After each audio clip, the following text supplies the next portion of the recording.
আসসালামু আলাইকুম রহমতুল্লাহি ওবরকাতুহু। সম্মানিত দর্শক, শেখ হাসিনার পতনের পর গত ১৭টি মাস ধরে আমরা সবাই প্রাণান্ত চেষ্টা করেছি যে তাকে আলোচনার বাইরে রাখার জন্য। পুরো রাষ্ট্র ব্যবস্থা, রাষ্ট্রের মিডিয়া এবং আওয়ামী লীগ বিরোধী যারা শক্তি, তারা প্রাণান্ত চেষ্টা করেছেন যে বাংলাদেশের রাজনীতিতে আওয়ামী লীগের কোনো প্রয়োজনীয়তা নেই। শেখ হাসিনা বাতিল মাল, তিনি আর কখনো ফিরে আসবেন না। তার যে বয়স হয়েছে, তার যে ভুল এবং ভ্রান্তি, এ সকল নিয়ে নানা রকম কল্পকাহিনী এবং একই সঙ্গে তিনি আদৌ জীবিত আছেন কিনা, সুস্থ আছেন কিনা, এগুলো নিয়ে নানা বিতর্ক ছড়ানো হয়েছে। অবাক করার বিষয় হলো যে যখনই শেখ হাসিনাকে নিয়ে খুব বিতর্ক হয়েছে, তার অস্তিত্ব, তার অবস্থানকে অগুরুত্বপূর্ণ প্রমাণ করার চেষ্টা করেছে, অমনি তিনি বা তার দল এমন কতগুলো কাজ করেছেন যার ফলে অন্তত ১৫ দিন ধরে বাংলাদেশে ইয়া হাসিনা ওয়া হাসিনা, ইয়া আওয়ামী লীগ ওয়া আওয়ামী লীগ। রয়টার্সের সাথে তার সাক্ষাৎকার, বিভিন্ন আন্তর্জাতিক গণমাধ্যমে তার সাক্ষাৎকার, তার দলীয় নেতাকর্মীদের সাক্ষাৎকার, সজীব ওয়াজেদ জয়ের সাক্ষাৎকার, তাকে মেনশন করে, তার নাম মেনশন করে ভারতের পররাষ্ট্রমন্ত্রী, পররাষ্ট্র সচিব, স্বয়ং নরেন্দ্র মোদী যেভাবে কথা বলেছেন, এতে করে বোঝা যায় যে বাংলাদেশের প্রধানমন্ত্রী থাকা অবস্থায় শেখ হাসিনাকে ভারত যতটা গুরুত্ব দিত, এখন ক্ষমতাচ্যুত এবং ভারতে আশ্রিত প্রধানমন্ত্রী, সাবেক প্রধানমন্ত্রী শেখ হাসিনা ভারতের কাছে তার সাথে বেশি গুরুত্বপূর্ণ। কেন? প্রথম কারণ হলো যে এটা ভারতের ইজ্জত কা সওয়াল। যেমন দেখা গেল যে আমার সঙ্গে যে কোনো একটা লোকের বিরোধিতা হলো এবং আমি সরাসরি তার সঙ্গে বিরোধিতা করতে গিয়ে পরাজিত হলাম, লাঞ্ছিত হলাম, অপমানিত হলাম, সেটা এক ধরনের বিষয়। কিন্তু যদি এমন ঘটনা ঘটে যে আমার সঙ্গে কারো বিরোধিতা আছে, সেখানে আমি না গিয়ে আমার সন্তানকে পাঠালাম, আমার প্রতিনিধিকে পাঠালাম এবং সেখানে আমার সেই প্রতিনিধির সঙ্গে খারাপ আচরণ করা হলো, সেক্ষেত্রে যুদ্ধ বেঁধে যাওয়ার মতো ঘটনা ঘটে। তো ভারতের সঙ্গে বাংলাদেশের যে সম্পর্ক, এই পর্যায়ে এই সম্পর্কের মধ্যে শেখ হাসিনা যখন একটা ইস্যু হয়ে গেছে, এখন শেখ হাসিনার ইজ্জত, শেখ হাসিনার বেঁচে থাকা কিংবা তার মরে যাওয়া, সব কিছুর উপর কিন্তু ভারতের যাকে বলা হয় সফলতা, ব্যর্থতা এবং বাংলাদেশের সঙ্গে ভারতের যে সম্পর্ক, এই সম্পর্কের যাকে বলা হয় স্থায়িত্ব নির্ভর করবে। যেমন ধরুন, এত কিছুর পরেও আমেরিকা কেন ভেনেজুয়েলার প্রেসিডেন্টকে ধরে নিয়ে আসলো? এত কিছুর পরেও তারা লিবিয়াকে তছনছ করে দেওয়ার পরেও কেন লিবিয়াতে মার্কিন উপস্থিতি এখনও প্রবল? যুদ্ধরত পক্ষগুলোকে কেন ২ হাতে তারা টাকা দিচ্ছে?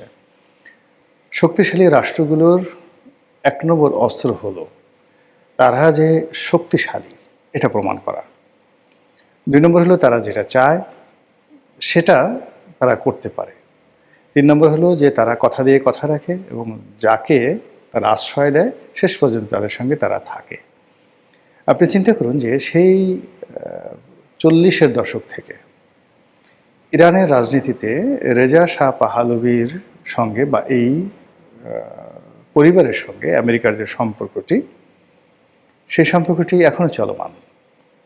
যে রেজা শাহ পাহলভিকে হটিয়ে ইরানে বিপ্লব ঘটানো হয়েছিল, সেই রেজা শাহ পাহলভির বাবার সঙ্গে তাদের সম্পর্ক ছিল। পরবর্তীতে রেজা শাহ পাহলভির সঙ্গে সম্পর্ক হয়েছে। রেজা শাহ পাহলভি একবার ক্ষমতাচ্যুত হয়েছেন, আমেরিকাতে আশ্রয় নিয়েছে, আমেরিকা আবার তাকে কাউন্টার কু ঘটিয়ে তাকে ক্ষমতায় বসিয়েছে। এরপর দীর্ঘকাল তিনি ক্ষমতায় ছিলেন। ১৯৭৯ সালে তিনি আবার ক্ষমতাচ্যুত হন, তার পরিবারকে আশ্রয় দেয় এবং তার সন্তান রেজা শাহ পাহলভির সন্তানকে আবার ক্ষমতায় বসানোর জন্য বিলিয়ন বিলিয়ন ডলার আমেরিকা খরচ করছে। এটাই হলো সাম্রাজ্যবাদী শক্তির একটা ইতিহাস। অতীতের একটা খুব বিখ্যাত ঘটনা বলি। যেমন ভারতের সম্রাট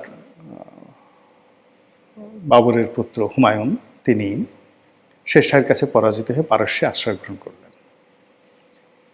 পারস্যের সঙ্গে কিন্তু তখনও ভারতের ওইরকম কোনো বন্ধুত্ব বা এরকম স্বার্থ ছিল না। একসময় পারস্যের নাদির শাহ পরবর্তীতে বাংলাদেশ মানে ভারত আক্রমণ করে তিনি এখান থেকে সেই ময়ূরসিংহাসন নিয়ে গিয়েছিলেন, সেটা পরের ব্যাপার। কিন্তু ওই যে মুঘল জমানার ওই সময়টাতে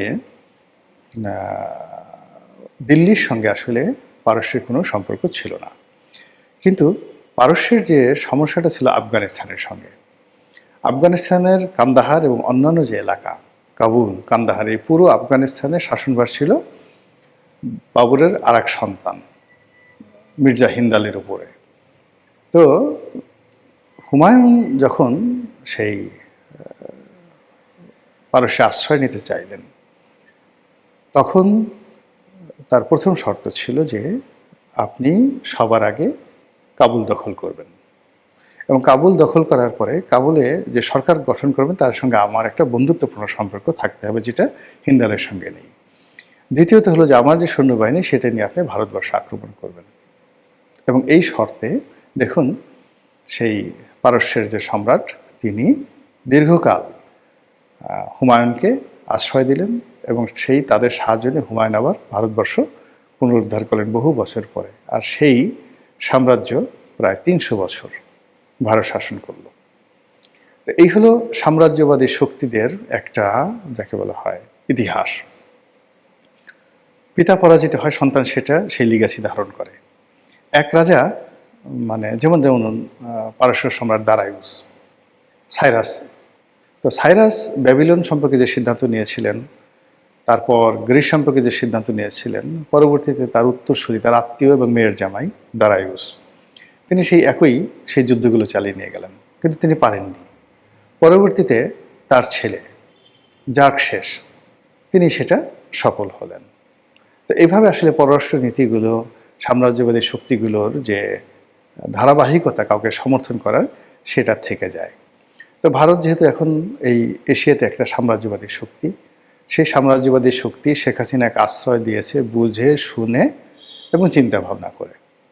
আর এখন তাকে যেভাবে তারা আশ্রয় দিয়েছে, যেভাবে তারা প্রোটোকল দিচ্ছে, যেভাবে তার পিছনে বিনিয়োগ করছে, এটা কেবলমাত্র শেখ হাসিনাতে থেমে থাকবে না। এটি আওয়ামী লীগের অন্যান্য নেতা, আওয়ামী লীগের সংগঠন, শেখ হাসিনার পরবর্তী বংশধর সবার প্রতি এই জিনিসটা চলতে থাকবে। যতদিন পর্যন্ত বাংলাদেশে তাদের স্বার্থ থাকবে, সংশ্লিষ্ট থাকবে, তারা কোনো অবস্থাতেই তাদের এই আশীর্বাদ, আওয়ামী লীগের উপর থেকে আশীর্বাদ তারা তুলে নেবে না। উদাহরণ হিসেবে জাতীয় পার্টির কথা চিন্তা করেন। বাংলাদেশে যারা ভারতের সঙ্গে আসলে ট্রাস্ট দিয়ে একটা বন্ধুত্বপূর্ণ সম্পর্ক গড়তে পেরেছিলেন, তাদের মধ্যে এক নম্বর ছিলেন হোসেন মোহাম্মদ এরশাদ। তো ভারত যখন দেখলো যে হোসেন মোহাম্মদ এরশাদকে আসলে ক্ষমতায় রাখা যাচ্ছে না, কিন্তু তারা কিন্তু হোসেন মোহাম্মদ এরশাদকে ছেড়ে দেয়নি, এবং 1991-এ তারা মানে বিএনপি সরকারের সাথে প্রাণান্ত চেষ্টা করেছে হোসেন মোহাম্মদ এরশাদকে একটা রিল্যাক্স দেওয়ার জন্য। তো ব্যক্তি হোসেন মোহাম্মদ এরশাদের প্রতি বেগম জিয়ার একটা ক্ষোভ ছিল, ক্রোধ ছিল, এই কারণে তাকে কারামুক্ত করা যায়নি। কিন্তু জাতীয় পার্টিকে রাজনীতি করার জন্য কিন্তু ভারত একটা স্পেস করে দিয়েছিল, এবং ওটা আজকের দিন পর্যন্ত অব্যাহত আছে। এমনকি যে এই নির্বাচনে জাতীয় পার্টি যে অংশগ্রহণ করলো, এটা তো মূলত ভারতের নির্দেশে অন টেস্ট কেস করেছে। তারা জানে যে ফলাফল এরকমই হবে, যে ফলাফল হয়েছে এটা এরকমই হবে, এটা ভারতও জানে, জাতীয় পার্টি জানে। কিন্তু রংপুরের মতো জায়গাতে জাতীয় পার্টি একটা সিট পাবে না, এটা ভবিষ্যতে যখন বাজানো হবে তখন এই পুরো নির্বাচনের যে ইঞ্জিনিয়ারিং নিয়ে যে কথাবার্তা হচ্ছে, সেই ইঞ্জিনিয়ারিংগুলো নিয়ে প্রচুর আগামীতে কথাবার্তা হবে, এবং এটার জন্য ইঞ্জিনিয়ারিং যারা নায়ক মহানায়ক তাদেরকে কিন্তু যথেষ্ট বেগ পোহাতে হবে। তো যেটা বলছিলাম যে ভারত বা অন্য যে কোনো সাম্রাজ্যবাদী শক্তি, ইভেন ইংল্যান্ড, তারা যখন কারোর সাথে সম্পর্ক স্থাপন করে, এটা দীর্ঘমেয়াদে এই সম্পর্কটা তারা কিন্তু কন্টিনিউ করে। তো সেই দিক থেকে শেখ হাসিনার সঙ্গে ভারতের যে সম্পর্ক, এটি কোনো অবস্থাতেই অবনত হওয়ার বা এটি শেষ হওয়ার সম্ভাবনা একেবারে নেই, জিরো। অধিকাংশ যেটা মনে হচ্ছে যে আগামীতে যারাই রাজনীতি করবেন, সেটা জামাত করুক, বিএনপি করুক, তারা যদি ভারতের সাথে সম্পর্ক স্থাপন করতে চায়, সেই সম্পর্কের ক্ষেত্রে প্রিকন্ডিশন হবে আওয়ামী লীগকে রাজনীতির পুনর্বাসিত করা এবং শেখ হাসিনার ব্যাপারে যতটা সম্ভব লিবারেল হওয়া। এবং এটা ছাড়া দীর্ঘমেয়াদে ভারতের সাথে তারেক রহমান সাহেব বলেন কিংবা শফিকুর রহমান বলেন, কেউ সম্পর্কটা স্বাভাবিক করতে পারবেন না।